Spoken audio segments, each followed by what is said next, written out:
Hey guitar enthusiasts, Lauren Bateman here. Welcome back to the next video in my hand dexterity series. We're going to be learning a really cool blues lick here. As soon as you hear it, you're going to be like, oh yeah, I've heard this before. And we just finished the she-bop lick, and it's going to be somewhat similar to that. We're going to be changing between 3 strings on this one. So you can see we're moving up in kind of difficulty as we go here. So we're going to be using the E string, the A string, and the D string. So what I'm going to do is I'm going to play this for you very quickly so that you can hear what it's going to sound like, and then we're going to talk about how you play it.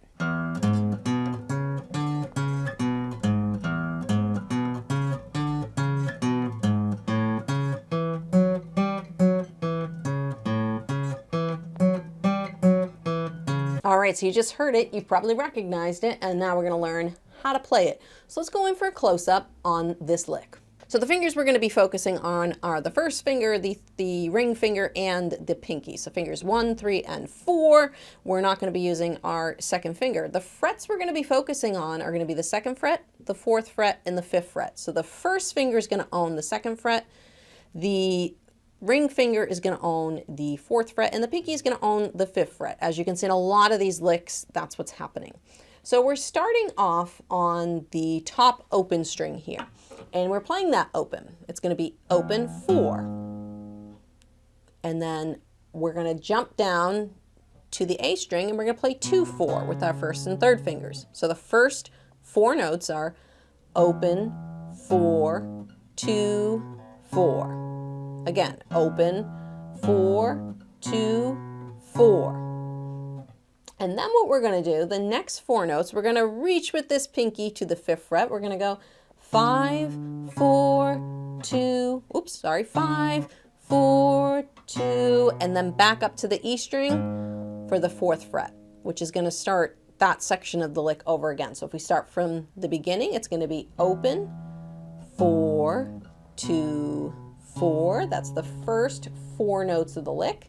And then we're going to go 5, 4, 2, and then 4 on the top string. So all together, open 4, 2, 4, 5, 4, 2, 4. So let's talk about the second section of this lick now, which means we're going to be moving down to the A string and the D string. And it's the same exact pattern. We're just playing it on different strings. So we have open A, 4, and then we have 2, 4 on the D string. So again, it's open, 4, 2, 4. All right.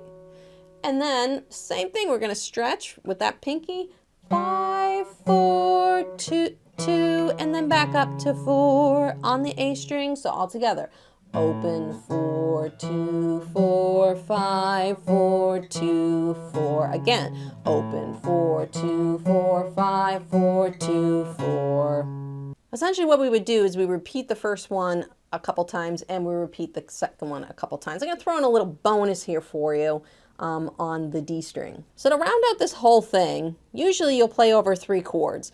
So I don't have the tab worked out because I just did this kind of impromptu because I wanted to give you the whole thing. But here we're starting on the D string. It's the same pattern. Open 4, 2, 4. Same 4 notes. Open 4, 2, 4, 5, 4, 2, 4. Open 4, 2, 4, 5, 4, 2, 4. So if you see the top string we had open 4, 2, 4, 5, 4, 2, 4. Then the A. Open 4, 2, 4, 5, 4, 2, 4. Then the D, open 4, 2, 4, 5, 4, 2, 4. So at least you got all 3 sections now. That's a really cool blues lick to kind of get you started, as well as getting you moving over 3 strings. What we're going to do in the next lesson video is we're going to do a song by the Beatles that requires a lot of picking. So check out the next lesson in this series.